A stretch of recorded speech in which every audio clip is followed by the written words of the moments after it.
الحمدللہ الحمدللہ وکفا والصلاة والسلام علی عبادہ الذین اصطفیٰ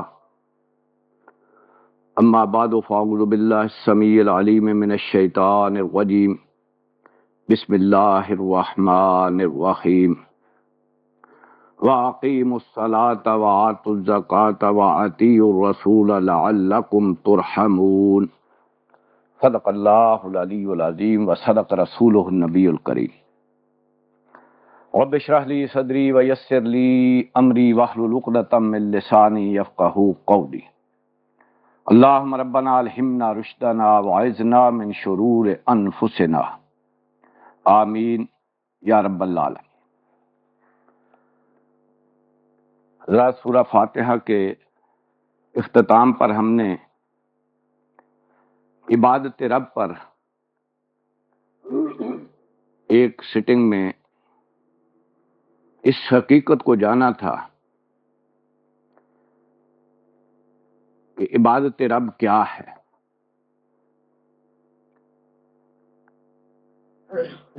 اس کے ضمن میں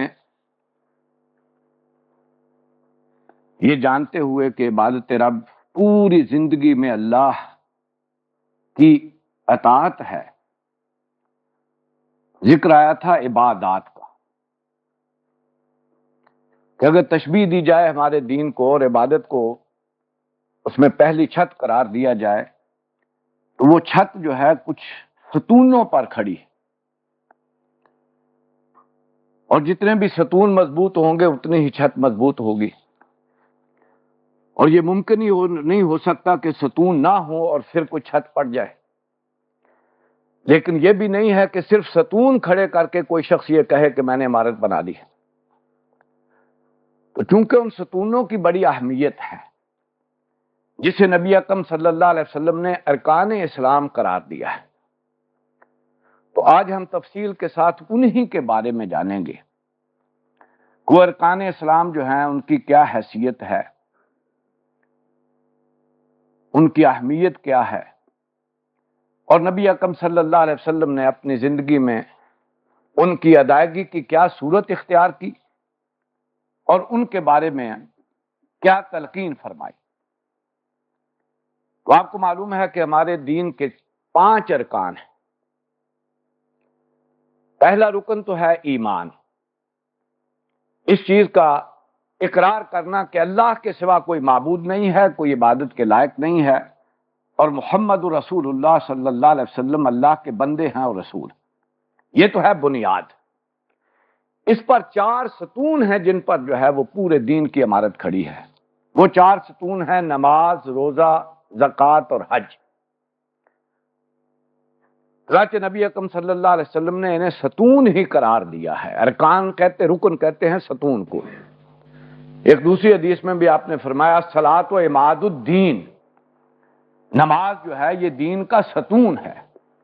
من ہدمہا، جس نے اس کو گرا دیا، ہدم الدین، اس نے گویا دین ہی کو گرا دیا، کیونکہ بغیر ستونوں کے چھت کا کوئی تصور رہ ہی نہیں سکتا۔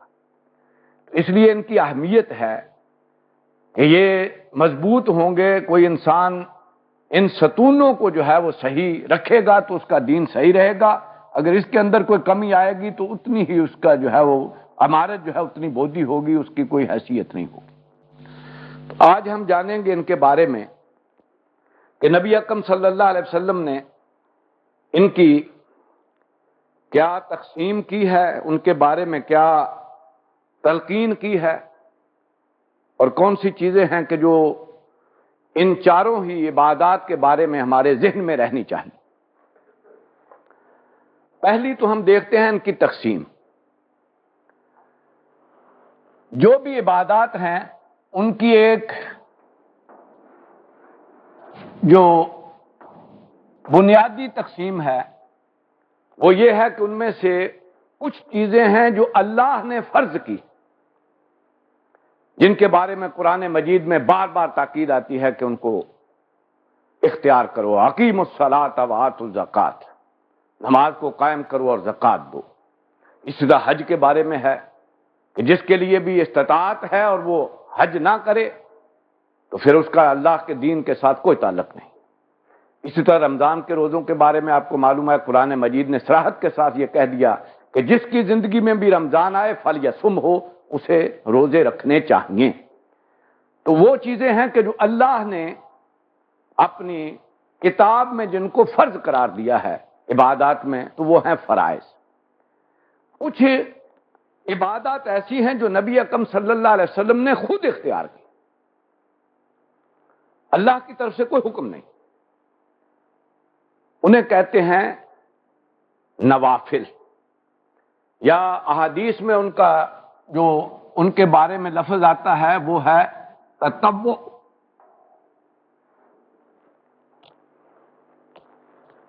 من تطوع خیرا فہو خیر اللہ، جو کوئی کسی بھلائی کو اختیار کرتا ہے اپنی مرضی سے، اپنے اختیار سے، وہ اس کے لیے بہتر ہے۔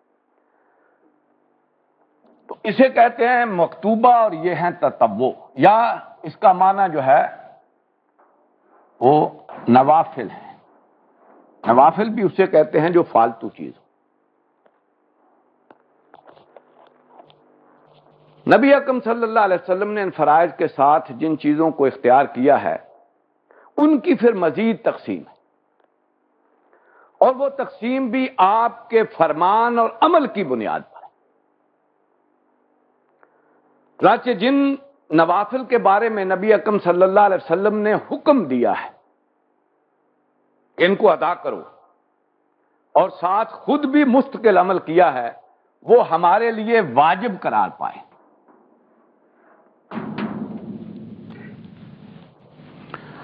اور جان لیجئے اس میں اور اس کی اصلیت میں کوئی فرق نہیں، کیونکہ ہمارا دین جو ہے وہ مشتمل ہے اللہ کی اطاعت اور رسول کی اطاعت پر۔ دین میں کچھ اللہ کے احکام ہیں اور کچھ اس کے رسول صلی اللہ علیہ وسلم نے احکام دیے ہیں۔ ان کی یہ علیحدہ علیحدہ جو ہے نام اس لیے رکھے ہیں پتہ چل جائے یہ کس کی طرف سے ہے اور یہ کس کی طرف سے۔ فرض جو ہے وہ ہوگا اللہ کی طرف سے، اور واجب یہاں لفظ آئے گا وہ ہوگا نبی اکرم صلی اللہ علیہ وسلم کی طرف سے، لیکن اصلیت میں ان کا جو ہے مقام ایک ہی ہے۔ دونوں کی پابندی، دونوں کو اختیار کرنا، دونوں کو ادا کرنا لازم۔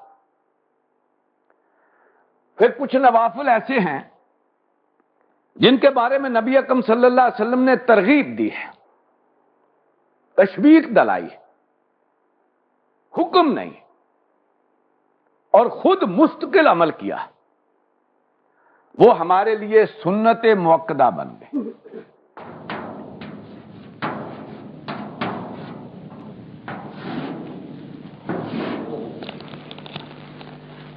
ترغیب ہے، تشویق ہے، فضیلت ہے، خود مستقل عمل ہے۔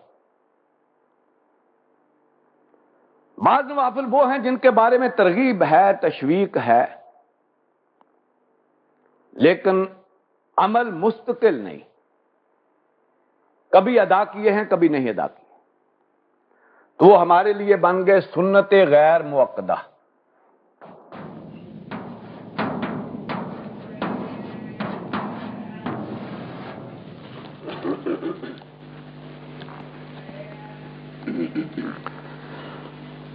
اور وہ نوافل جن کے بارے میں ترغیب ہے، تشویق ہے، اپنا عمل ثابت نہیں، وہ مجرد نوافل رہ گئے۔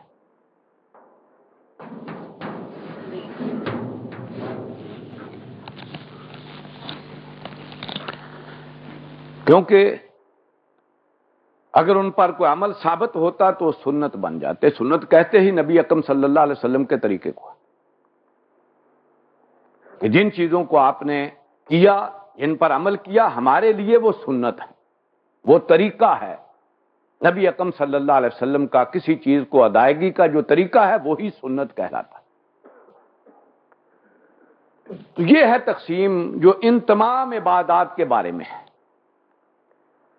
ان میں سے ایک تو وہ ہیں جو اللہ کی طرف سے فرض ہیں، دوسری وہ ہیں جن کے بارے میں نبی اکرم صلی اللہ علیہ وسلم نے حکم بھی دیا، خود مستقل اختیار کیا، تیسری چیز وہ ہے کہ جو نبی اکرم صلی اللہ علیہ وسلم نے ترغیب دلائی ہے، تشویق دلائی ہے، اس کی فضیلت بیان کی ہے، خود مستقل عمل کیا، حکم نہیں،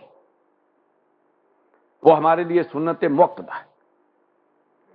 ایک وہ ہیں کہ جن کے لیے ترغیب ہے، تشویق ہے، فضیلت بیان کی ہے، خود مستقل عمل نہیں ہے، کبھی کیا کبھی نہیں کیا، وہ سنت غیر مؤکدہ۔ اور کچھ وہ ہیں کہ جو جن کی فضیلت بیان کی ہے، ترغیب دلائی ہے، تشویق ہے، لیکن اپنا عمل ثابت نہیں۔ اب آئیے اس کے مطابق جو ہے ہم چاروں جو عبادات ہیں ان کے بارے میں دیکھتے ہیں کہ نبی اکرم صلی اللہ علیہ وسلم نے یہ تقسیم جو ہے وہ اس کے اندر کیا ہے۔ پہلا معاملہ ہے نماز کا، اس میں 17 فرائض ہیں۔ جو نماز اللہ کی طرف سے فرض کی گئی ہے، جس کا بار بار قرآن مجید میں حکم ہے، یہ 17 رکعتیں ہیں، 2 فجر کی، 4 ظہر کی، 4 عصر کی، 3 مغرب کی اور 4 عشاء کی۔ یہ 17 رکعتیں ہیں جو فرض ہیں ہر بندہ مسلم پر ایک دن رات میں۔ بعد میں لکھیے، بعد میں سوال ہوں گے، اس طرح درمیان میں معاملہ جو ہے صحیح نہیں بنے گا، سب چیزیں جو ہے انشاءاللہ ہوں گے۔ آج تو بہت سوال ہو گئے، میں نیچے کہہ رہا تھا بڑی آج حساسیت ہوگی۔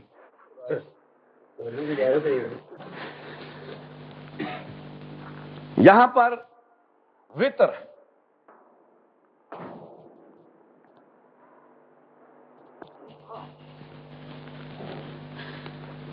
وہ نفل جس کے بارے میں حکم بھی دیا گیا، یہ اللہ کا حق ہے اور اس کی فضیلت بھی ہے، ترغیب بھی ہے، تشویق بھی ہے، اور نبی اکرم صلی اللہ علیہ وسلم کا مستقل عمل بھی ہے، حکم۔ یہ 1 سے لے کر 11 تک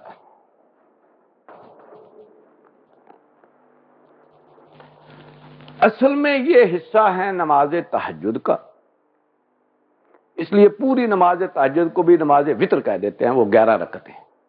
تو 1 سے شروع ہو کر وہ 11 تک جو ہے وطر کہتے ہیں طاق کو۔ تو کسی چیز کو طاق کر دینا، تو یہ طاق رکھتے ہیں، 1 ہو، 3 ہو، 5 ہوں، 7 ہوں، 9 ہوں، 11 ہوں، 11 تک ہیں، 1 سے لے کر 11 تک یہ وطر ہی کہلاتے ہیں۔ یہاں پر 12 یا 10 رکعتیں ہیں جو سنت مؤکدہ، دن رات میں بعض احادیث میں 10 کا ذکر ہے، بعض میں 12 کا۔ 10 جو بنتی ہیں وہ ہیں 2 صبح کی نماز کی 2 سنتیں، ظہر میں 2 فرضوں سے پہلے، 2 بعد، 2 مغرب کے بعد اور 2 عشاء کے بعد، یہ 10 ہیں۔ اور اگر ظہر کی 4 ہوں تو یہ 12 ہیں۔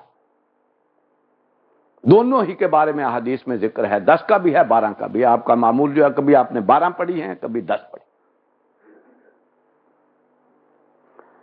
لیکن یہ مستقل عمل ہے۔ یہاں پر 8 سنت غیر مؤکدہ 8 ہیں،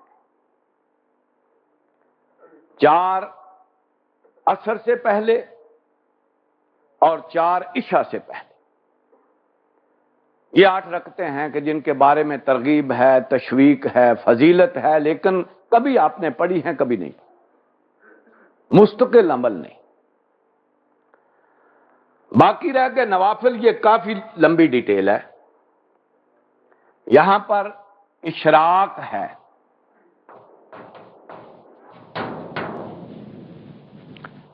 چاشت ہے، یا جسے ضحیٰ کہتے ہیں، ایک ہی چیز ہے چاشت اور ضحیٰ۔ اوابین ہے، تحیت الوضو ہیں، تحیت المسجد ہیں،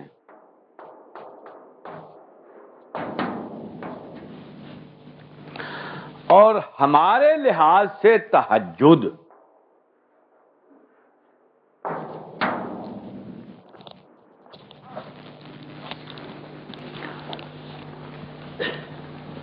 یہ سب وہ نوافل ہیں جن کے بارے میں تشویق ہے، ترغیب ہے، فضیلت ہے، نبی اکرم صلی اللہ علیہ وسلم کا عمل ثابت ہے۔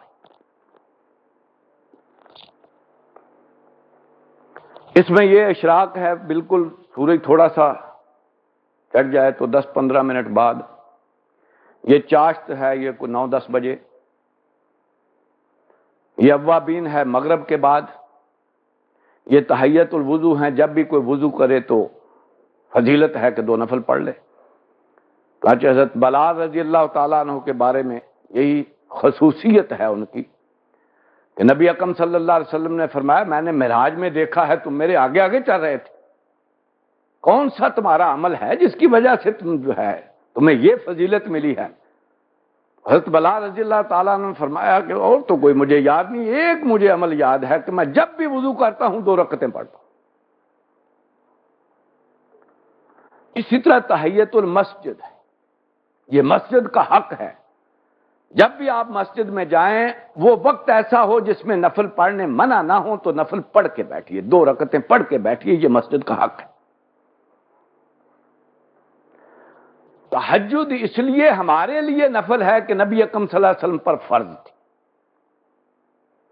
اگر یہ فرض نہ ہوتی، ان میں سے ہوتی تو شاید یہاں آ جاتی یا یہاں آ جاتی،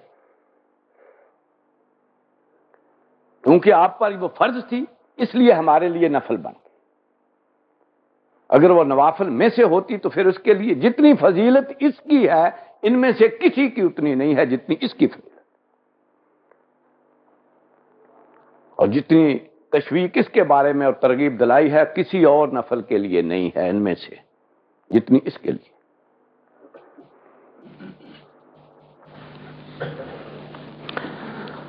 اب آئیے دوسرا معاملہ ہے روزہ۔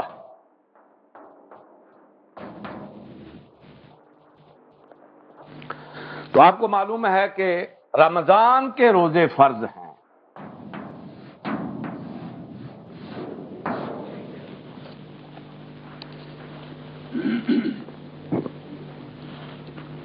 جو بھی شخص رمضان کا مہینہ پائے اسے چاہیے کہ اس کے روزے رکھے، اگر اس میں بیمار ہو یا سفر پر ہو تو پھر بھی گنتی پوری کرنی ہے بعد میں۔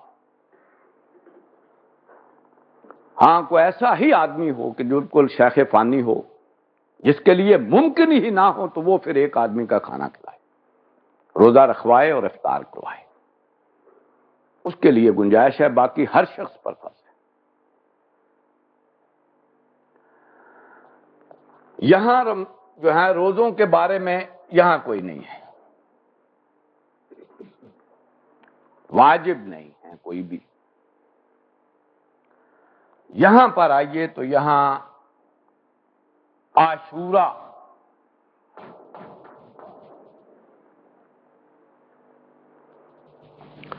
عرفہ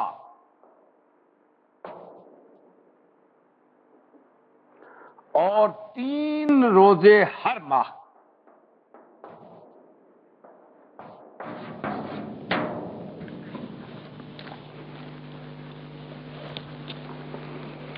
ان کے بارے میں ترغیب بھی ہے، تشویق بھی ہے، فضیلت ہے اور خود مستقل عمل۔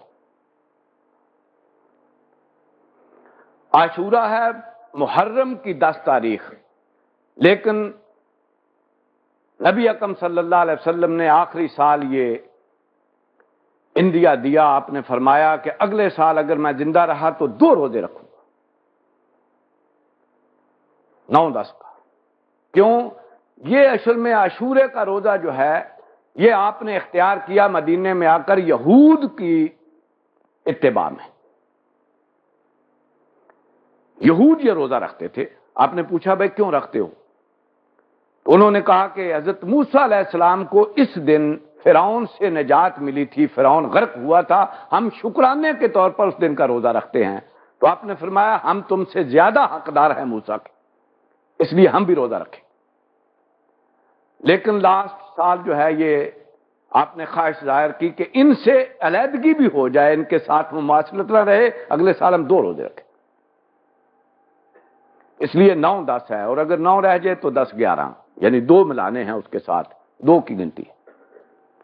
یہ عرفہ کا روزہ جو ہے یہ ہے یوم الحج، 9 ذی الحج حاجیوں کے لیے نہیں ہے، باقی سب کے لیے. اور یہ 3 روزے جو ہیں یہ اصل میں بہتر جو ہیں وہ ایام بیز ہیں. 13، 14 اور 15 ہر ماہ کی، چاند کی 13، 14 اور 15. بیز کہتے ہیں سفیدی کو، اب یہ آپ نے پڑھا ہی ہوگا. تو یہ وہ ہے کہ جس دن پوری رات جو ہے وہ روشن ہوتی ہے، تو یہ ایام بیز کہلاتے ہیں. پہلے یہی روزے فرض ہوئے تھے شروع میں، جن کے بارے میں ہے ایام معدودات، کہ گنتی کے دن ہیں. یہ ہر ماہ 3 روزے فرض تھے، پھر رمضان کے روزے آنے کے بعد یہ نفلی بن گئے. لیکن نبی اکرم صلی اللہ علیہ وسلم کا مستقل عمل ہے. چنانچہ حدیث میں آتا ہے کہ آپ نے یہ نہیں چھوڑے، خواہ سفر میں ہوں خواہ حضر میں. یہاں تک جو ہے ان کے بارے میں نبی اکرم صلی اللہ علیہ وسلم کے عمل کے بارے میں یہاں تک جو ہے حدیث کے اندر ذکر ہے. اور اس کے بارے میں آپ نے فرمایا جو یہ 3 روزے ہر ماہ رکھ لے، گویا اس نے پورے جو ہے سال کے روزے رکھ لے. رمضان کے روزے رکھ لے اور ہر ماہ 3 روزے رکھ لے، اس نے گویا پورے سال کے روزے رکھ لے. فضیلت اتنی.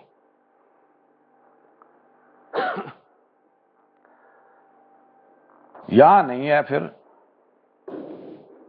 بعض لوگ اس کو یہاں رکھتے ہیں اس وجہ سے کہ حج کے دنوں میں نہیں ہوتا. یعنی جب حج کر رہے ہیں جس وقت حاجی کی صورت میں ہے تو نہ رہا، وہ گیپ بن گیا نا ایک. اس وجہ سے یہاں اسے یہاں جو ہے وہ دیتے ہیں کہ اس کو یہاں رکھ لیا جائے. لیکن وہ اپنی اصلیت کے لحاظ سے جس طرح کی اس کی تاکید ہے اور فضیلت ہے وہ معاملہ جو ہے وہی. وہ تو ایک ہے نا کہ عذر بن گیا جس وجہ سے نہیں رکھا جاتا حج کے دن، وگرنہ تو جو ہے وہ مستقل. یہاں پر ہیں 6 روزے شوال کے.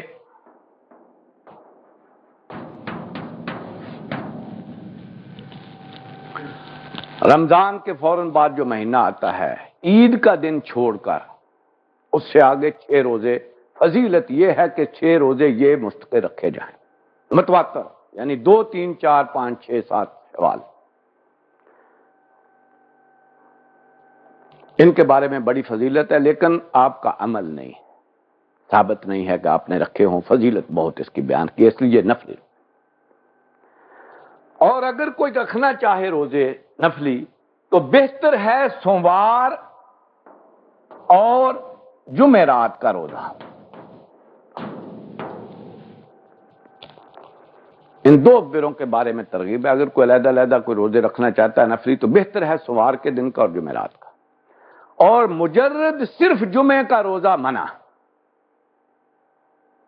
صرف جمعے کا روزہ جو ہے معین کر کے رکھنا منع ہے. ہاں دوسروں کے ساتھ مل کر آ رہا ہے تو ٹھیک ہے، جمعرات کو بھی رکھا، جمعے کو بھی رکھ لیا، یا ایام بیز میں آ رہا ہے یا ویسے آ رہا ہے کوئی اس کے اندر آ رہا ہے تو ٹھیک ہے. صرف مجرد جو ہے وہ روزہ رکھنا جمعے کا منع. اب آ جائیے زکوٰۃ پہ.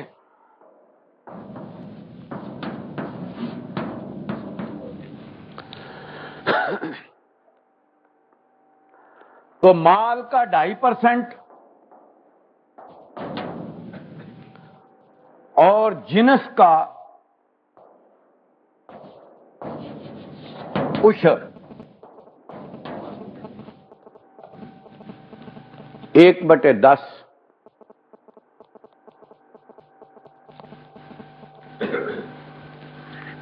مال جتنا بھی ہے آپ کے پاس سال کے بعد جو ہے وہ 2.5% جو ہے اس کا زکوٰۃ ہوگی. اور جنس جو ہے پیداوار، اگر وہ بارانی زمین ہے تو 1/10، اور اگر چائی یا نہری ہے تو 1/20، نصف عشر.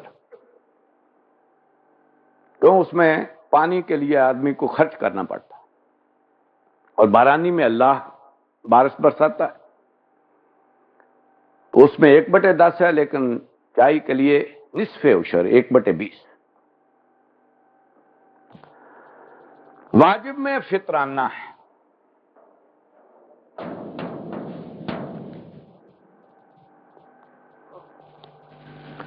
یہ ہے جو رمضان کے آخری دن یا عید سے پہلے پہلے ادا کرنا ہے ہر شخص کو، خواہ وہ بچہ ایک دن پہلے پیدا ہوا ہے اس کی طرف سے۔ اور یہاں تک تاکید ہے کہ جو حقدار ہیں فطرانہ لینے والے وہ بھی اس میں سے نکالیں، جو ان کو ملتا ہے وہ اس میں سے پھر آگے دوسروں کو، ایک دوسرے کو ہی دیں گے نا، کہاں جائے گا، لیکن وہ بھی نکالیں۔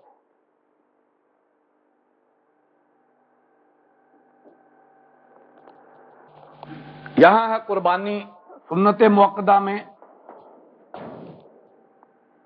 قربانی،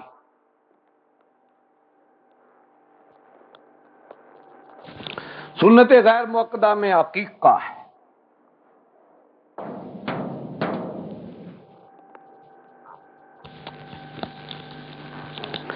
یہاں پر جو ہے نوافل میں العفو، جو کچھ فالتو ہے تمہاری ضرورت سے دے دو، یہ رکھنے کی چیز نہیں، جمع کرنے کی چیز نہیں، لیکن ترغیب ہے، فضیلت ہے، تشویق ہے۔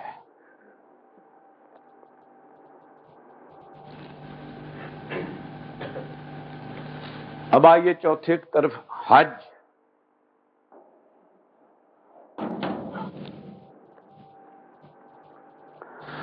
تو آپ کو معلوم ہے کہ حج الاکبر، الحج الاکبر، یہ فرض ہے، اسے کہتے ہیں الحج الاکبر، جو حج جسے ہم حج کہتے ہیں۔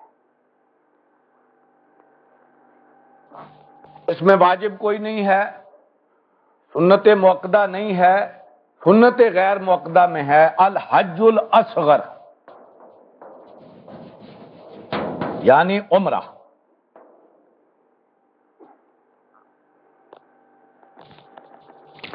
جو خواہ مخواہ کو اصطلاح ہے کہ جمعے کے دن حج ہو تو حج اکبر ہے، غلط ہے، کوئی اس کا جو ہے اصل نہیں ہے۔ اصل میں حج ہی کا نام حج اکبر ہے اور عمرے کا نام حج اصغر ہے۔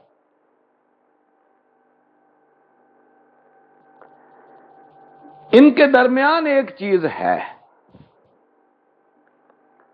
اور وہ ہے بیت اللہ کا حق، یعنی اس ترتیب میں وہ فرائض میں نہیں آئے گا۔ بیت اللہ کا حق ہے جسے استطاعت ہو 5 سال کے بعد لازمی جائے، یعنی فرض تو ایک ہی دفعہ حج، لیکن اگر کسی کے پاس استطاعت ہے تو 5 سال کے بعد اسے پھر جانا چاہیے۔ یہ بیت اللہ کا حق ہے کہ اس کی زیارت کی جائے 5 سال کے بعد لازمی حج کی۔ تو یہ ہے تقسیم ان چاروں ہمارے ارکان کی، نبی اکرم صلی اللہ علیہ وسلم کے اور اللہ کے فرمودات کے مطابق اور آپ کے عمل کے مطابق۔ اب ان کے بارے میں کوئی ہے سوال تو بتائیے۔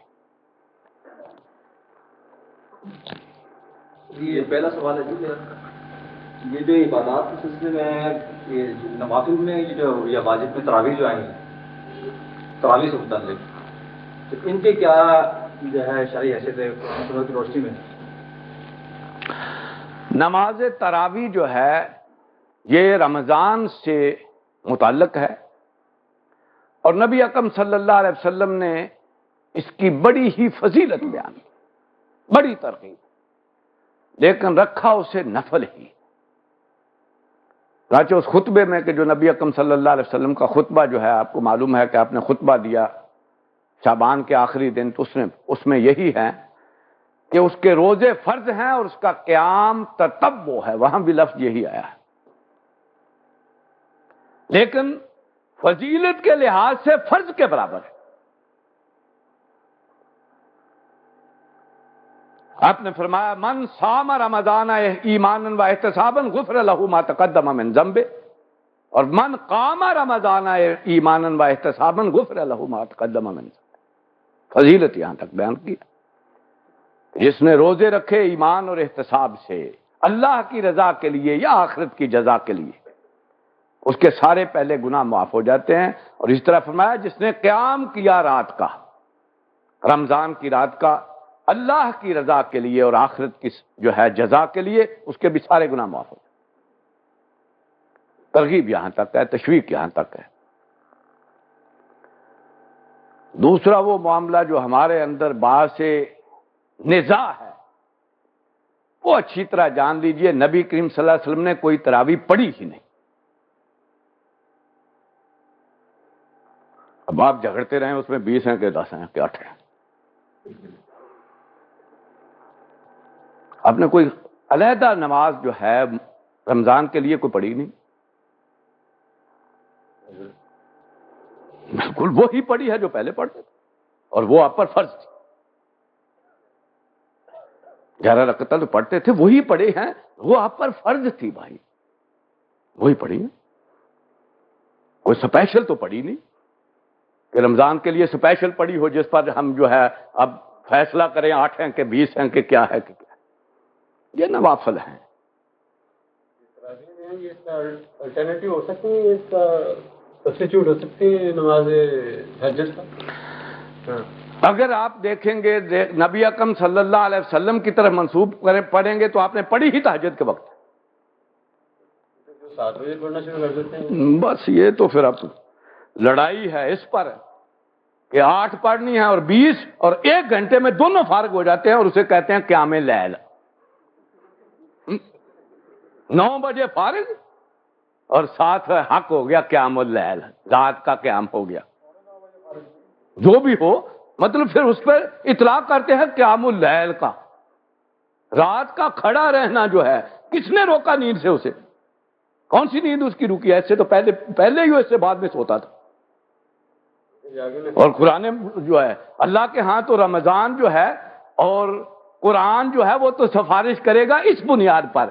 رمضان کہے گا اللہ میں نے اسے کھانے پینے سے روکا دن کے وقت میں، میری سفارش قبول کرو. اور قرآن کہے گا اللہ میں نے اسے سونے سے منع کیا، میں نے اس کی نیند کو جو ہے وہ اس کو توڑا ہے، اس لیے میری سفارش جو ہے اس کے حق میں جو ہے قبول کیجئے. تو کہاں وہ نیند ٹوٹی ہے؟ اصل تو یہ ہے قیام کیا جائے اس کے ساتھ. واقعی جو آپ کا معمول ہے اس سے زیادہ اس کو ہٹا کر جو ہے جو آپ کا معمول ہے پھر اٹھا جائے اور اٹھ کر اللہ کے سامنے کھڑا ہوا جائے. حق وہ ہے.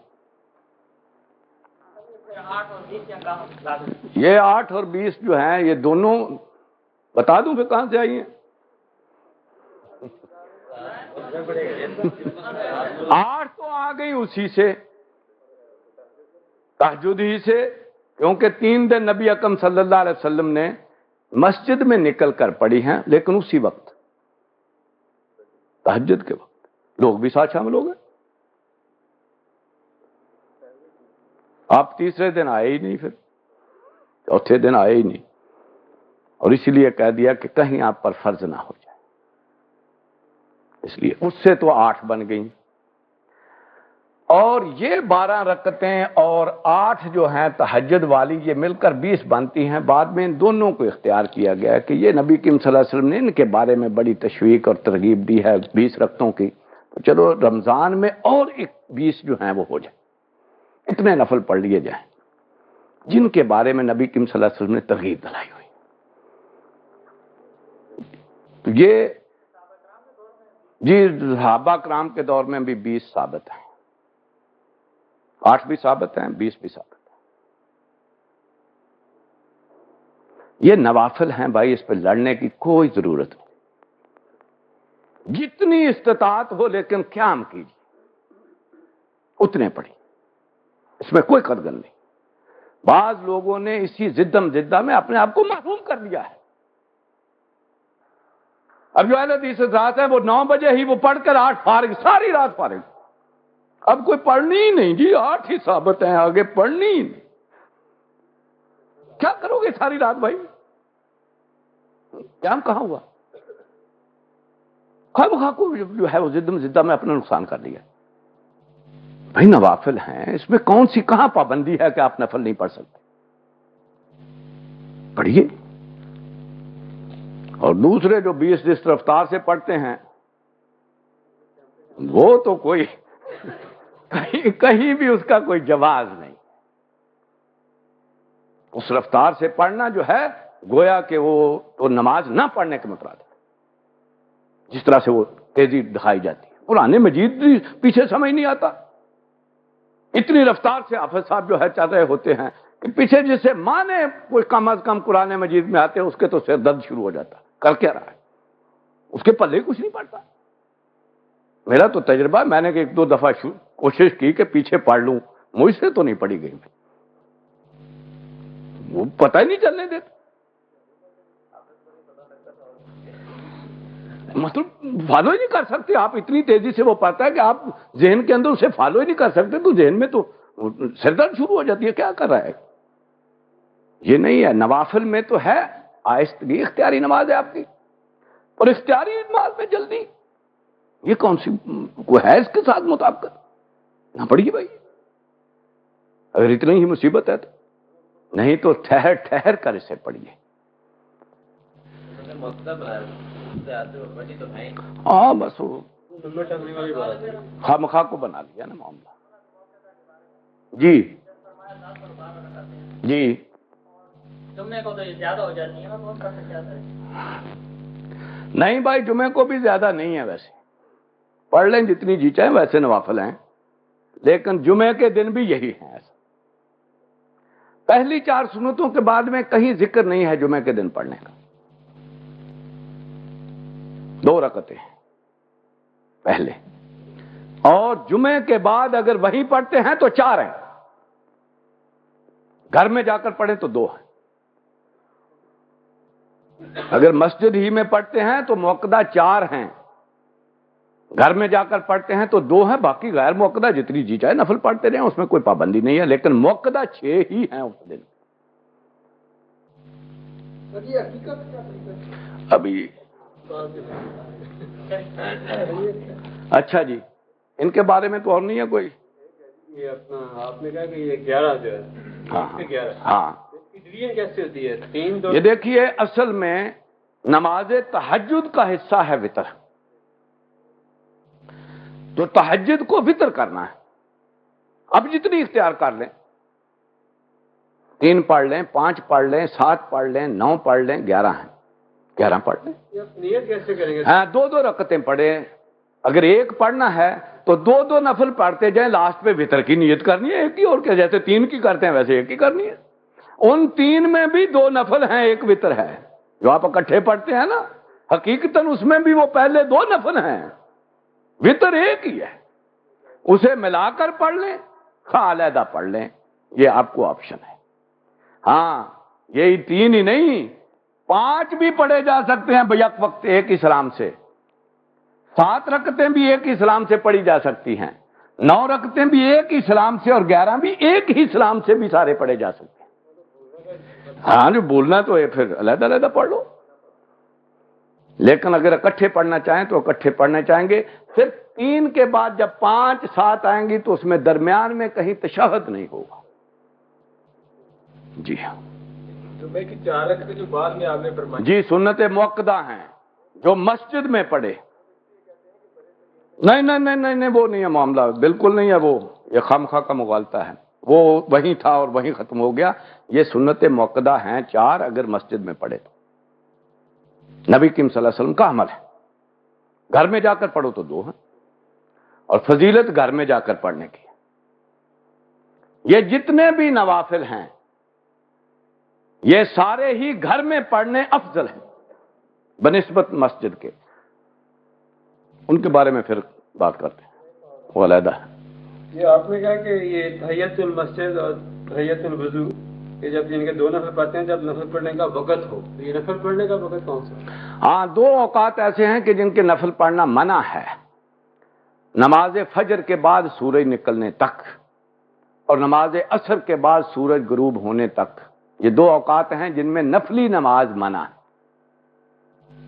اس کے علاوہ جو بھی وقت ہوگا اس میں نفل پڑھنے جائز ہیں، جب بھی جائیں تو 2 نفل پڑھ کے بیٹھیں۔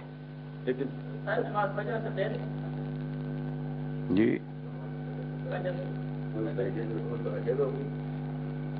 فجر کی سنت فجر سے پہلے ہی پڑھے جاتے ہیں۔ جی ہاں، نماز فجر سے پہلے پڑھے جا سکتے ہیں، وہ تو پہلے ہے نا، وضو کریں گے تو وہیں پڑھ لیں، 2 نفل پڑھ لیں، اس کے لیے کوئی اس وقت منع نہیں ہے۔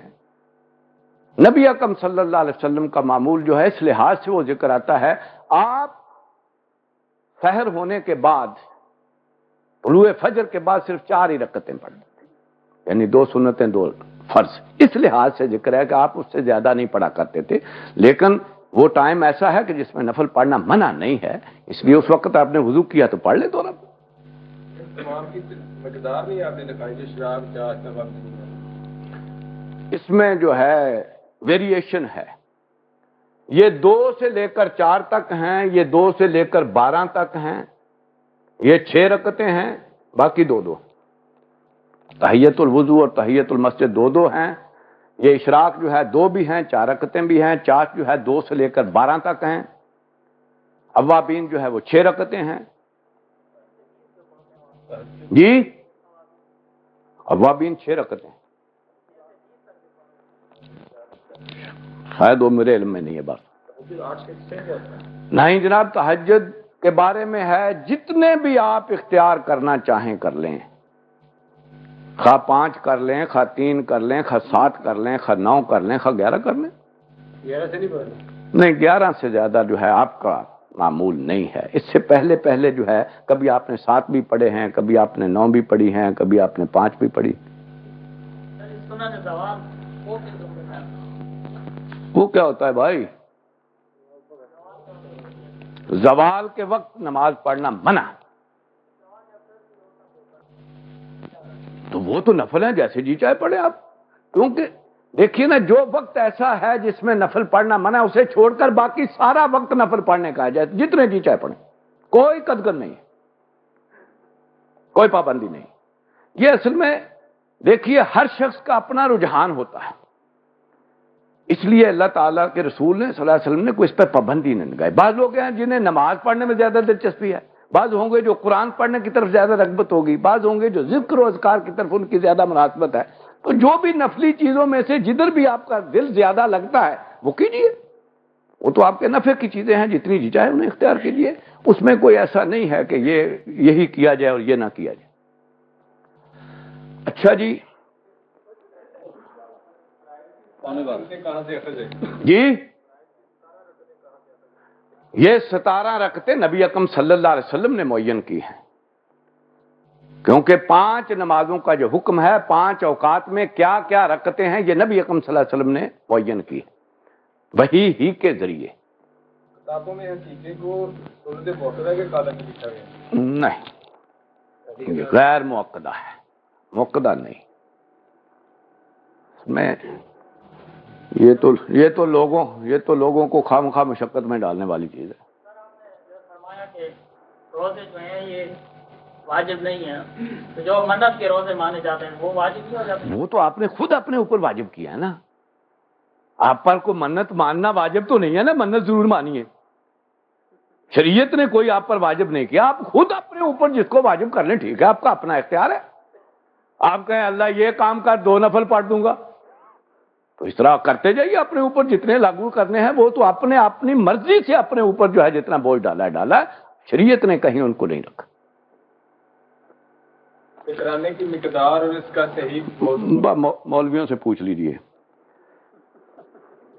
یہ اصل میں سارا اختلاف جو ہے اس لیے ہے کہ جنس کی بنیاد پر، وہاں پر جو جنس متداول تھی اس کا ایک سا ہے، جو یہاں نہیں ملتی تھی، مہنگی تھی، اس کا نصف سا ہے. اب وہ جو ہے وہاں گندم نہیں تھی، وہ تو باہر سے آتی تھی، بڑی قیمتی چیز تھی، اس کا نصف سا. یہاں ہے ہی کھانے والی چیز وہی، اس لیے اس پہ بھی نصف لگا دیتے ہیں خام خواہ کو. یہاں پہ کھجوریں ہی دیجیے یا جو ہی دیجیے، جو کچھ ہے، ہاں تو وہ دیجیے نا پھر سا. اگر وہی چیز رکھنی ہے آپ نے وہاں کی تو وہ دیجیے. تو اصل دیکھیے نا کہ وہاں پر جو چیزیں عام کھانے کی تھی ان کا ایک سا ہے، اور آپ کے ہاں وہ چیزیں جو عام کھانے کی ہیں ان کا ایک سا دیجیے. یہ خام خواہ کا مصیبت جو ہے یہ ایسی ڈالی ہوئی ہے کہ آدمی جو ہے وہ کسی طور پر جو ہے وہ پورا نہ اتر سکے. نہ پڑھی جا سکے تو بعد میں اس کا فرض کے پڑھی بات پڑھی جا سکتی. جی اس کی 2 صورتیں ہیں اور دونوں ہی جائز ہیں. اگر تو آپ کے پاس فراغت ہے کوئی کام نہیں ہے تو سورج نکلنے کے بعد پڑھیے، افضل وہ ہے۔ لیکن آپ کو معلوم ہے کہ میرے وقت نہیں ملے گا، کہیں بزی ہو جاؤں گا، تو فوراً بعد بھی پڑھی جا سکتی، کیونکہ عملی صورت جو ہے یہ ہوئی ہے۔ نبی کریم صلی اللہ علیہ وسلم کے سامنے ایک شخص نے 2 رکعتیں پڑھی، آپ نے کہا تم پر کوئی زیادہ نماز فرض ہو گئی بھائی؟ اس نے کہا جی میری سنتیں رہ گئی تھی۔ آپ نے اسے اجازت دی، اس نے پڑھ لی۔ لیکن قولی حکم یہ موجود ہے کہ جس کی وہ 2 رکعتیں رہ جائیں وہ سورج نکلنے کے بعد پڑھے، یہ قولی حکم موجود ہے۔ اور قولی حکم جو ہوتا ہے ان چیزوں میں زیادہ افضلیت ہوتی ہے، کیونکہ وہ تو ہو سکتا ہے اس کے حالات کے لحاظ سے معلوم ہو کوئی مسافر ہے پھر نہیں ہوگی یا یہ ہے، اس کو دے دی اجازت، لیکن قولی حکم موجود ہے۔ اپنا نماز کھڑی ہونی ہوتی ہے۔ ہاں، جب نماز کھڑی ہو کوئی نفل نہیں ہوتا، اچھی طرح جان لیجئے۔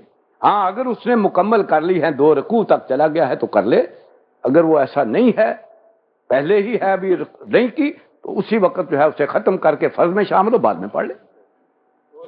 اس نے کیا تو وہ شمار نہیں ہوئی، گنتی نہیں، وہ جب چھوڑ دی آپ نے تو شمار کہاں گی، پھر بعد میں اتنی پڑھ لیں جتنی آپ نے نیت کی ہوئی تھی۔ ایک بندہ کمپلیٹ کرنا چاہ رہا ہے، ہاں، وہ 4 نیتی ہوئی ہیں، اگر 2 کمپلیٹ کر لی ہیں ہو گیا تو 2 پہ سلام پھر 2 ہو جائیں گی، کیونکہ نوافل میں درمیان میں بھی نیت بدلی جا سکتی، فرض کی نہیں، تو 2 کی کر لو نیت، اسی وقت 2 ہی پوری کر لو اور پھر فرضوں کے ساتھ مل جاؤ۔ لیکن فرض کے ساتھ سنتیں پڑھنی یہ کوئی معاملہ نہیں ہے، یہ کہاں فرض نماز ہے اور کہاں نوافل، یہ باسنت ہیں تو نوافل ہی نا۔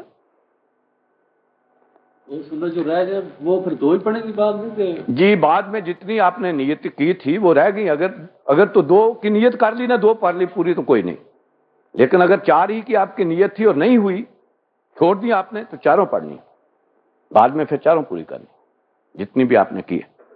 چلیے ایک چیز کے بارے میں آپ نے کوئی جو ہے وہ تشویش ہی ظاہر نہیں کی، یہ جو آپ نفل پڑھتے ہیں بھائی،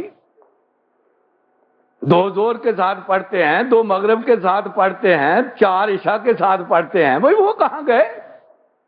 وہ نہیں پوچھے آپ نے؟ یہ جو اردو کی کتابوں میں ساتھ ساتھ لکھا ہوا ہوتا ہے، 12 رکعتیں ہیں نا زور کی، تو میں نے تو 10 نہ 12، ہاں 12، تو میں نے تو بھائی 10 کا ذکر کیا ہے، اور مغرب کی بھی آپ 7 پڑھتے ہیں، میں نے 5 ہی کا ذکر کیا ہے۔ بیٹھ کے بھی پڑھتے ہیں؟ ہاں، یہ کہاں سے آئے ہیں بھائی؟ ہاں، یہ بھی جان لیجئے آپ سے پڑھوا لیتے ہیں، وہ دوسرے طریقے سے انہوں نے آپ سے تہجد پڑھوا لی، انہیں معلوم ہے تہجد کو توڑتے نہیں، نبی کریم صلی اللہ علیہ وسلم کا معمول تھا اتنی رکعتیں پورے کرنے کے، ان سے اتنی پوری کرواؤ، انہوں نے بانٹ کے نمازوں کے ساتھ لگا دی۔ نہ ثابت نہیں ہے، اگر ثابت ہوتی تو یہاں آتی، نہیں تو کم از کم ادھر آتی، کہیں تو وہ ان کا ذکر ہوتا، کہیں نہیں ہے، اور یہ صرف اردو کی کتابیں میں، عربی کی کتاب میں ہے ہی نہیں، یہ پتہ نہیں کہاں سے آ گئی ہے۔ میں نے تو 1-2 علماء سے پوچھا تھا بھائی ان کا کیا ہے، خدا کے بندو بتاؤ، کوئی نہیں، یہ پیچھے کہیں نہیں ہے، یہ اصل میں وہی 8 رکعتیں ہیں جن کو بانٹ دیا ہے کہ چلو ایسے ہی یہ رکعتیں پوری کر لیں، نوافل پوری کر لیں، کہ جو نبی کریم صلی اللہ علیہ وسلم کا عمل ہے۔ کوئی 8 پڑھنے کی ضرورت نہیں، صاف ظاہر ہے، ویسے بھی لیکن نوافل کے بارے میں یہی ہے نا اصل چیز، تھوڑے سے تھوڑے اختیار کرو لیکن پھر دوام کرو۔ نفلی نماز کے بارے میں آپ نے فرمایا تھوڑی سی تھوڑی اختیار کرو جتنی نبھا سکو، لیکن جسے پھر اختیار کرو اسے مدامت کیا کرو، اسے پھر مستقل ادا کیا کرو، یہ نہ ہو کہ 2 دن پڑھ لی 4 دن نہیں پڑھی، یہ نہیں پھرنا چاہیے، تھوڑی سے تھوڑی اختیار کرو۔ تہجد میں تو ہے کہ قیام ہے، یعنی کہ زیادہ دیر کھڑا رہنا۔ جی جی، نفل میں بیٹھ کے پڑھ لیتے ہیں، نہیں، اصل میں نبی اکرم صلی اللہ علیہ وسلم نے آخری زمانے میں آپ کا بدن بھاری ہو گیا تھا، کچھ تکلیف تھی، اس لیے کچھ نفل جو ہیں وہ بیٹھ کے پڑھے ہیں، بس ان کو مستقل بنا لیا خواہ حالانکہ فضیلت عادی ہے، بیٹھ کے پڑھنے کی فضیلت عادی ہے قیام کھڑے ہونے سے، لیکن خواہ کو نہ کوئی تکلیف ہوتی ہے نہ کوئی ایسا، بس انہیں جو ہے خواہ کو بیٹھ کر پڑھنے کا معاملہ بنا لیا. یہ کہیں کو لکھا ہوا نہیں ہے کہ بیٹھ کے ہی پڑھنے ہیں، یہ تو معمول بنا لیا خواہ کو لوگوں نے. یہ 15 شعبان کا روزہ خاص بس کر یار ہوں اسی میں آ گیا بھائی. وہ کوئی علیحدہ روزہ نہیں ہے، یہ 13 14 15 کے بیچ میں ہی آ گیا وہ. اس لیے اس کی کوئی علیحدہ کوئی حیثیت نہیں ہے، وہ تو معمول تھا آپ کا. ہاں یہ ہے کہ وہ بیت اللہ کا حق ہے کہ آدمی کو چاہیے اس کے پاس استطاعت ہے تو 5 سال کے بعد پھر حج پہ جائے. ویسے نہیں ہے کوئی بھی. نہیں ویسے عمرہ تو ہے ہی، ویسے عمرے جتنے جی چاہے کریں، اس پہ کوئی پابندی نہیں ہے. 2 سال میں 2 کریں، لیکن حج کے لیے حج بدل ہوتا ہے کہ اگر کوئی شخص جو ہے وہ اس نے خود، بس اتنا کی چاہیے، اس نے خود جو ہے حج کیا ہوا ہے، کوئی معذور آدمی ہے جس کے پاس استطاعت تو ہے جانے کی، وہ جا نہیں سکتا، تو وہ اس کو اپنی جگہ بھیج دے، وہ اس کے بہاف پہ حج کرائے. یہ حج بدل ہے، بس اس سے زیادہ اور کوئی نہیں ہے. اس سے زیادہ جو کچھ بھی ہے ڈائریکٹلی کہیں ثابت نہیں. باقی سب ادھر سے ادھر سے ادھر سے ادھر سے کر کے حج کر لیتے ہو. جی جی ہاں. عشر جو ہے یہ ہے جو بارانی زمین ہے، اس میں جب جنس ایک حد سے زیادہ ہوگی، جس طرح زکوٰۃ بھی لگتی ہے نا، ایک حد سے زیادہ مال ہو جائے تو زکوٰۃ لگتی ہے، اسی طرح عشر کے لیے بھی معین ہے، اتنی فصل ہو، اتنی آمدن ہو، پھر نہیں ہے. اس سے زیادہ ہوگی تو 1/10 پوری کا پھر دینا ہوگا. جس طرح مال میں بھی ہے، جب 3-4 ہزار سے اوپر ہو گیا نا آپ کے پاس، تو پھر سارے سے دینا ہے، پھر نہیں ہے کہ اوپر والے سے صرف دینا ہے، پوری اماؤنٹ سے پھر دینا ہے. اسی طرح جب یہ عشر بھی، جب وہ آپ کی مقدار جو ہے وہ آ گئی اس زد میں، تو پھر پوری کا 1/10. لیکن جو چائی زمین ہے اور جو زرعی زمین ہے اس میں 1/20، یعنی نصف عشر. جی ہاں، نصف عشر 1/20. کیوں؟ آپ نہر کا مالیہ دیتے ہیں. اس کی جو پروڈکشن ہے وہ تو بہت کم ہے، جو دوسری نہری زمینیں ان کی پروڈکشن بہت زیادہ ہوتی ہے. اس پہ اتنا خرچہ بھی زیادہ آتا ہے بھائی، اس کا رکھا ہے، لحاظ رکھا ہے اس کا کہ اس کے لیے آپ نے اریگیشن کے لیے، اس کے پانی کے لیے آپ نے پیسے خرچے ہیں، اس کے لیے جو ہے کوئی نہ کوئی آپ کی اماؤنٹ خرچ ہوئی ہے. اس میں کوئی خرچ ہوا ہی نہیں. بارانی جو زمین میں ہر ایک جگہ کم نہیں ہے جھاڑ، بعض بارانی زمینیں بہت اچھی ہیں، یہاں بہت جھاڑ ہوتا ہے. جی ہاں، بس پھر اسی پہ ہے، جو بھی ہوگا اسی سے لینا ہے، نہیں ہوگا تو نہ صحیح. جی وہ حد اس وقت میرے ذہن میں نہیں ہے کتنے من ہے، وہ کتابوں میں لکھے ہوئے ہیں ساری، وہ ایسا معاملہ نہیں ہے. یہ مال اور مکان اور زیورات یہ سب میں ہوتی ہے؟ نہیں، مکان پہ نہیں ہے بھائی. جو مکان آپ کی رہائش کے لیے ہے اس پہ نہیں ہے، جو اوزار آپ کی کام کرنے والے ہیں اس پہ نہیں ہیں. جو اصل میں آپ کا مال تجارت ہے، جو مال تجارت ہے، جی وہ تجارت کا ہے، اس میں سے جو کرایہ آپ کا آتا ہے، اگر وہ بچ جاتا ہے آپ کے پاس جمع رہتا ہے تو سال کے بعد زکوٰۃ ہوگی. اگر آپ ساتھ کھائے جاتے ہیں کوئی زکوٰۃ نہیں. مکان پریکٹیکل نہیں، اس میں نہیں. جو اگر ایسا ہے آپ نے پلاٹ یا مکان لیا ہے جسے بیچنا ہے، پھر تجارت ہے اس کا، آپ کا جو ہے معاملہ اس پہ لگے گی. لیکن ویسے نہیں، ویسے مکان کا کرایہ جو ہے وہی ہے، اس میں سے اگر بچتا ہے آپ کے پاس تو پھر اس پہ زکوٰۃ ہے، اگر جمع رہتا ہے نہیں تو نہیں. زیورات پہ ہے، وہ تو کاؤنٹ ہوگا. اچھا جی، اب 4 چیزیں ان کے بارے میں ذرا آئیے. اصل یہ ہیں جن کے بارے میں سوال ہوگا، پوچھا جائے گا. ان کے بارے میں 4 چیزیں ہیں، وہ پوری ہوں گی تو ان کا حق ادا ہوگا، اگر وہ نہیں ہے تو ان کا حق ادا نہیں ہوگا. پہلی چیز تو یہ ہے کہ یہ چاروں ہی وقت کے تعین کے ساتھ ہیں.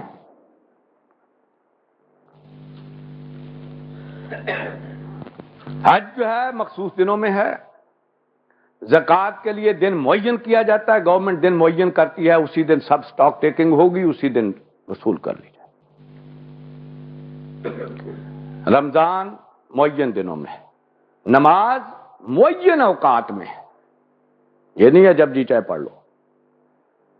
ان الصلاۃ کانت علی المؤمنین کتابا موقوتا، یہ نماز کو اللہ تعالیٰ نے جو فرض کیا ہے وقت کے تعین کے ساتھ کیا، اور اوقات آپ کو معلوم ہے، اوقات کے اندر بڑی ویریشن ہے،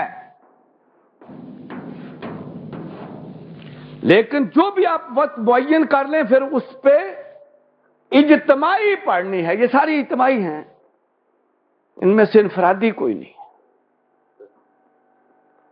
وقت کے تعین کے ساتھ باجماعت پڑھنی ہے، علیحدہ نہیں۔ قرآن مجید نے جب 5 نمازیں فرض ہوئی ہیں اس کے بعد جو ٹرم اختیار کی ہے وہ ہے اقامت صلاۃ۔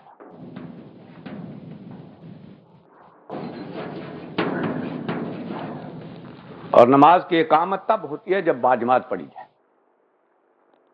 اس لیے آپ کہتے ہیں اقامت میں قد قامت الصلاۃ، قد قامت الصلاۃ، جس نماز کے قائم کرنے کا حکم دیا گیا تھا وہ قائم ہو گئی۔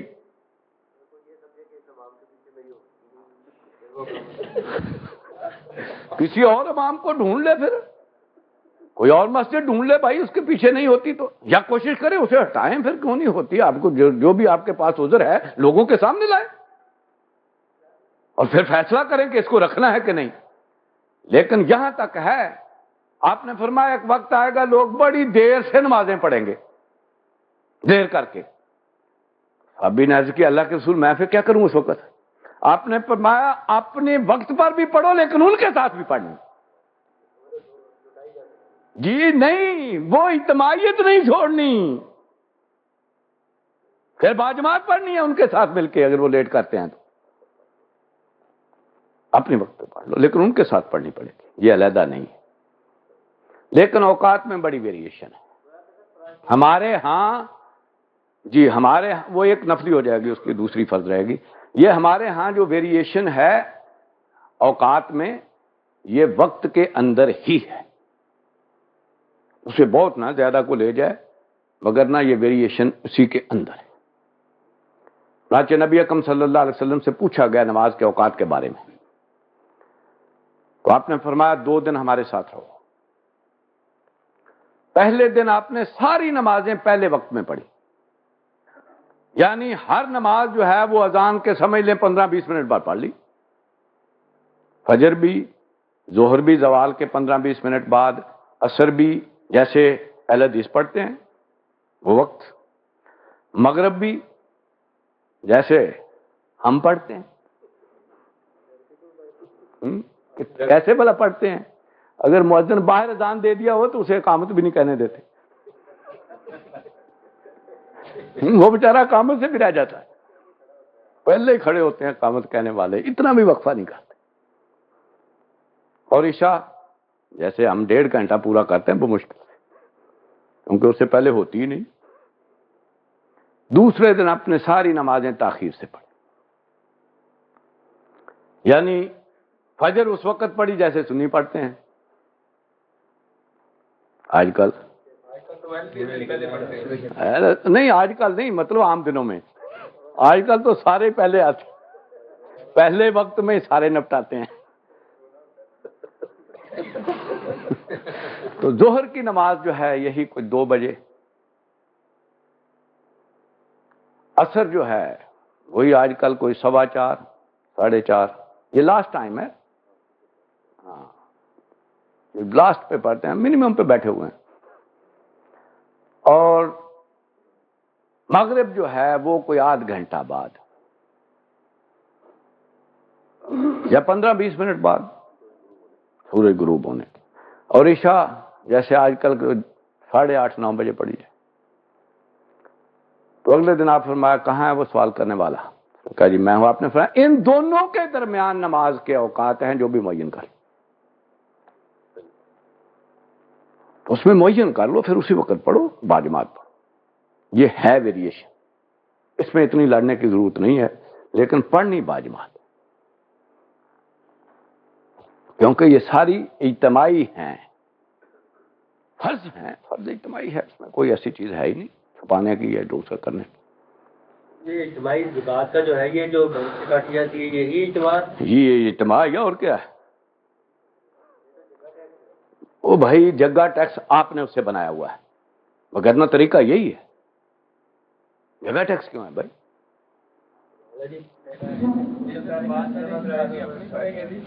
جی جب گورنمنٹ جو ہے مال زہرہ پر زکوٰۃ لے گی تو سال نہیں دیکھے گی گزرا ہے کہ نہیں، وہ تو ایک دن معین کرے گی، اسی دن جو ہے مال تجارت جو بھی آپ کا مال ہے اس کا دیکھ لیا جائے گا، وہ نہیں ہوگا۔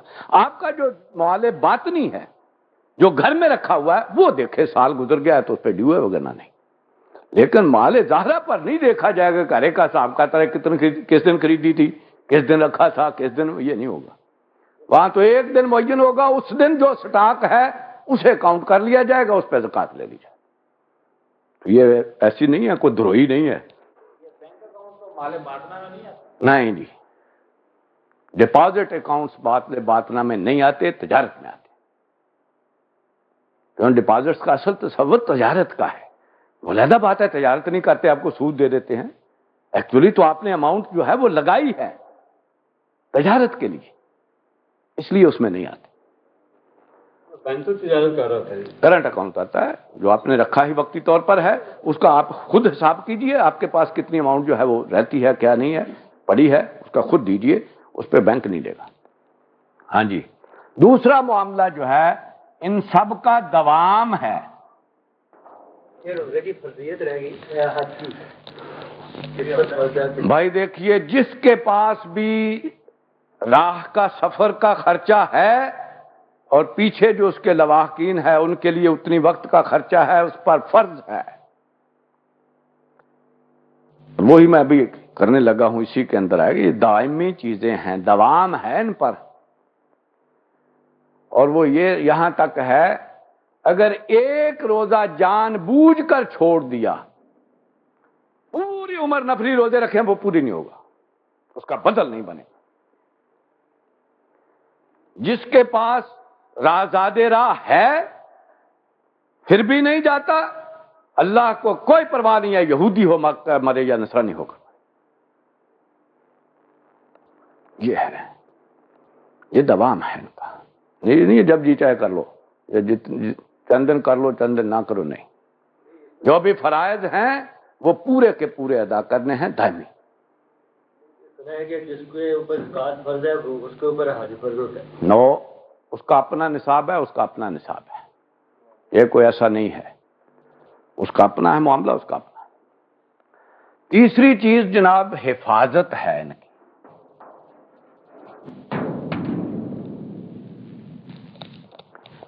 یہ ادا بھی جو ہونی چاہیے نا بڑے احسن طریقے سے ہونی چاہیے، ان کی پوری شرائط کے ساتھ۔ نماز ادا کرنا ہے تو پاک جگہ، پاک بطن، پھر وضو، اور پھر نماز بڑے اطمینان کے ساتھ، رکوع ہو اطمینان سے، قومہ ہو اطمینان سے، سجدہ ہو اطمینان سے، جلسہ ہو درمیان دونوں سجدوں کے اطمینان سے، پھر سجدہ ہو اطمینان سے، ان کی حفاظت کے ساتھ، تعدیل کے ساتھ جو ہے یہ ساری چیزیں ہوں۔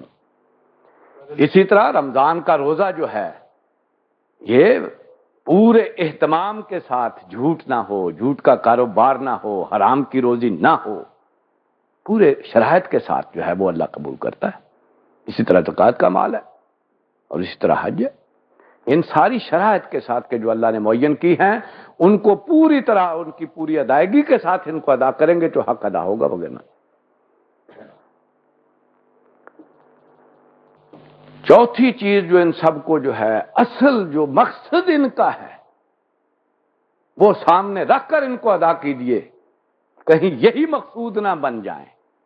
اصل مقصود جو ہے وہ ہے خشوع و خضوع،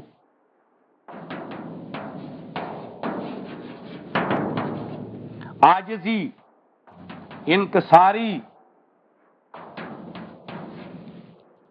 یہ ہے جو اصل مطلوب ہے۔ آپ 17 رکعتیں پڑھ جائیں اور اللہ یاد ہی نہ آئے،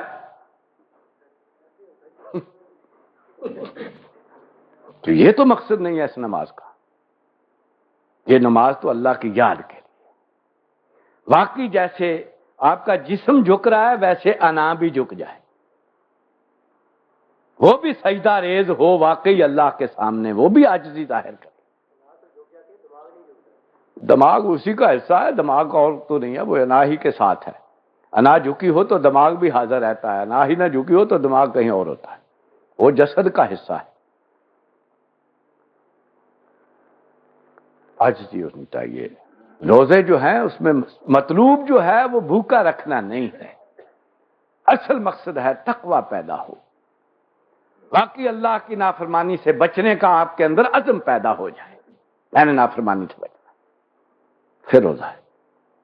یہ زکوٰۃ کا تزکیہ, آپ کے نفس کا تزکیہ ہو, اس وقت احساس ہو یہ اللہ کا فضل ہے جو مجھے ملا ہے, یہ اللہ کی امانت ہے, میں نے اسے وہیں خرچ کرنا ہے, یہیں اللہ چاہتا ہے, اور اس میں سے میں نے دوسروں کا حق نکالنا ہے کہ جن کو اللہ تعالیٰ نے نہیں دیا ان کا حق ہے, اس کے اندر میں نے وہ ادا کرنا.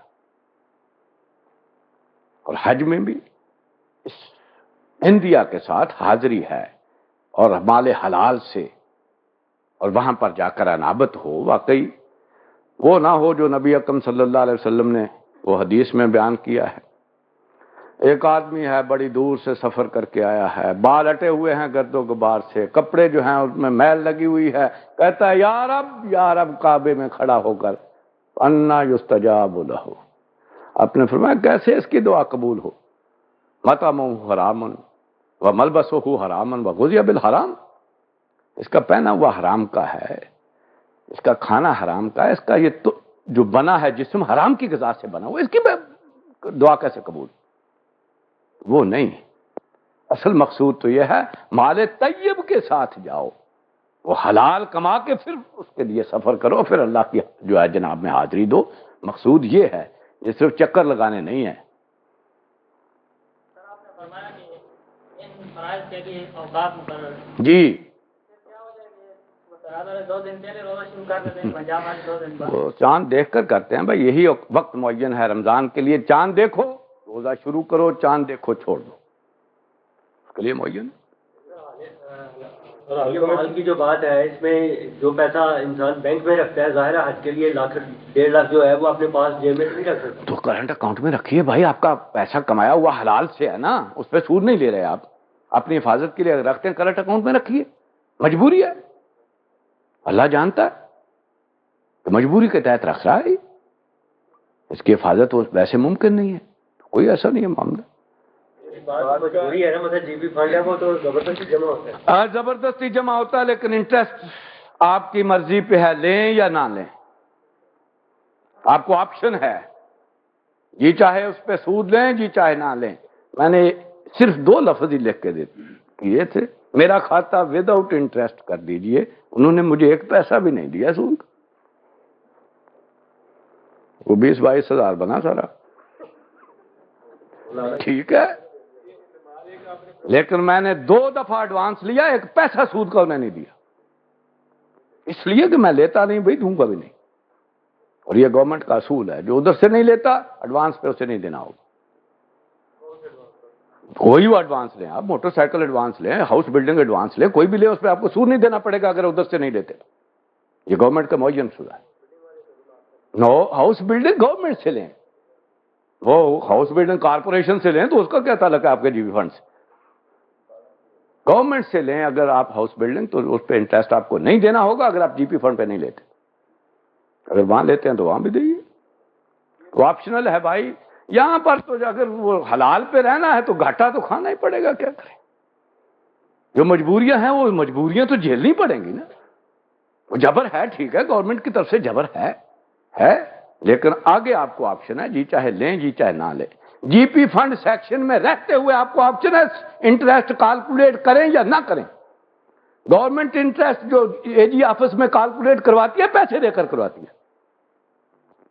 میں وہاں سپرڈنٹ ہوں تو میرے اوپر لازم نہیں ہے کہ میں انٹرسٹ کیلکولیٹ کروں. وہ انٹرسٹ سال کے ساتھ جو لگواتے ہیں پیسے دے کر لگواتے ہیں. میں نے نہیں لگوایا, میں نے نہیں لگایا کبھی بھی, نہیں پیسے لیے. اس لیے مجھے انہوں نے مجبور نہیں کیا کہ ضرور کیلکولیٹ کرو کوئی انٹرسٹ. تو اوور ٹائم کے ساتھ میں لگاتے ہیں؟ جی اوور ٹائم پیسہ ملتا ہے. تو یہ تو ساری چیزیں انہوں نے رکھی ہوئی ہیں. باسر کھاتے انہوں نے بھی رکھے ہوئے ہیں کہ اگر کوئی اوکھا ہو تو راز نہ آ سکے.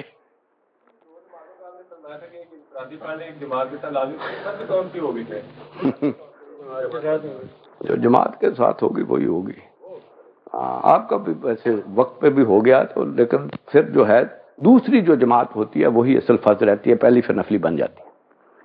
نبی اکرم صلی اللہ علیہ وسلم کے دور میں بھی ایسا تھا کہ ایک صحابی جو ہے آپ کے پیچھے نماز پڑھ کر جاتے تھے، پھر جا کر اپنی امامت کراتے تھے، اپنے محلے میں جا کر امام بنتے تھے. یعنی وہاں بھی اوقات کی ویریشن تھی کہ نبی کریم صلی اللہ علیہ وسلم پہلے وقت میں ہی پڑھتے رہے ہر صورت، لیکن اسی دور میں ایک آپ کے پیچھے پڑھ کے جاتا تھا، پھر اپنے محلے میں جا کر جماعت کراتا تھا. تو تھی نا ویریشن اوقات میں. کوئی ایسا تو نہیں تھا نا کہ اس سے ادھر ہو گیا تو بس گیا. جی ہاں جی، جب بھی آپ سفر پہ ہوں تو نماز قصر ہے، نماز قصر پڑھیے. 4 فرض جو ہیں وہ 2 ہو جاتے ہیں، جو 2 ہیں 2 ہی رہتے ہیں، 3 3 ہی رہتے ہیں. جو سنتیں ہیں نفل بن جاتی ہیں. اگر آپ اسے ادا کرنا چاہتے ہیں تو ادا کریں، نہیں کرنا چاہتے نہ کریں.